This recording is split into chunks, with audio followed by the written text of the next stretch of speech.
आर्यन बोलता है, मुझसे नहीं होगा कृष्ण। सब बिखरता जा रहा है। अगर मैं फेल हो गया तो लोग क्या कहेंगे?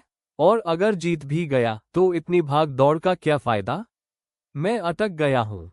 कृष्ण कहते हैं, आर्यन, ये जो तुम्हारे दिमाग में जंग चल रही है ना, ये किसी असली मैदान की जंग से भी बड़ी है।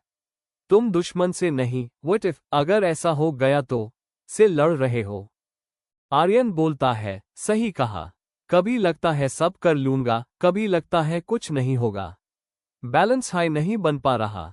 कृष्ण पूछते हैं, प्रॉब्लम बैलेंस की नहीं है आर्यन, प्रॉब्लम अटैचमेंट, लगाव की है। तुम्हें याद है अर्जुन ने जब अपने हथियार डाल दिए थे, तब मैंने उससे क्या कहा था? मैंने कहा था, जो इंसान दुख और सुख दोनों में एक जैसा रहता है, वही रास्ता ढूंढ पाता है। आर्यन बोलता है, एक जैसा कैसे रहे?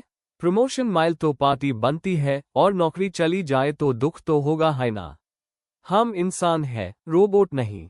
कृष्ण कहते हैं, मैं तुम्हें रोबोट बनने को नहीं कह रहा। मैं तुम्हें एक ऐसा इंसान बनने की कह रहा हूं जो सिर्फ ऑब्जर्व करता है। आर्यन पूछता है, मतलब? कृष्ण बोलते हैं, मान लो वेदर रिपोर्ट आए, बारिश हो रही है, दुख। धूप निकल आए, सुख।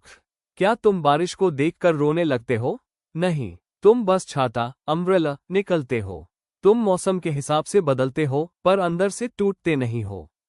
कृष्ण आगे बोलते हैं, ये जो नोटिफिकेशंस है ना, यही बाहर की चीजों का तुम्हारे दिमाग से कांटेक्ट। एक बुरा कमेंट आया, तुम्हारा दिन खराब। एक लाइक आया, तुम खुश। आर्यन बोलता है, हाँ, मैं अपने फोन और लोगों के ओपिनियंस का गुलाम बन गया हूँ। कृष्ण बोलते हैं, बस यही पॉइंट है। श्लोक कहता है, जो इन चीजों से व्यथित, डिस्टर्ब नहीं होता, वही एलिजिबल है। आर्यन पूछता है, किस चीज के लिए एलिजिबल? कृष्ण कहते हैं, मेंटल फ्रीडम के लिए। जब बाहर की दुनिया तुम्हारे अंदर की शांति डिसाइड नहीं कर पाएगी, तब तुम असली मायने में आजाद हो जाओगे।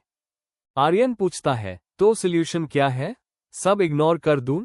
कृष्ण कहते हैं, सब एंड्योर, सहन करो। आर्यन पूछता है, मतलब सब चुपचाप बर्दाश्त करो? कृष्ण कहते हैं, बर्दाश्त नहीं, एक्सेप्ट करना। जब तुम मान लेते हो कि दुख आएगा और जाएगा, तो दुख अपनी पावर खो देता है। तुम एक पहाड़, माउंटेन बन जाओ और ये फीलिंग्स बदल, क्लाउड्स की तरह आकर निकल जाएंगी। आर्यन खुश होके बोलता है, मैं एक पहाड़ हूँ। सुनने में अच्छा लग रहा है। आर्यन खुश होके बोलता है, थैंक्स कृष्ण। मुश्किल अभी भी वही है, पर अब डर कम लग रहा है।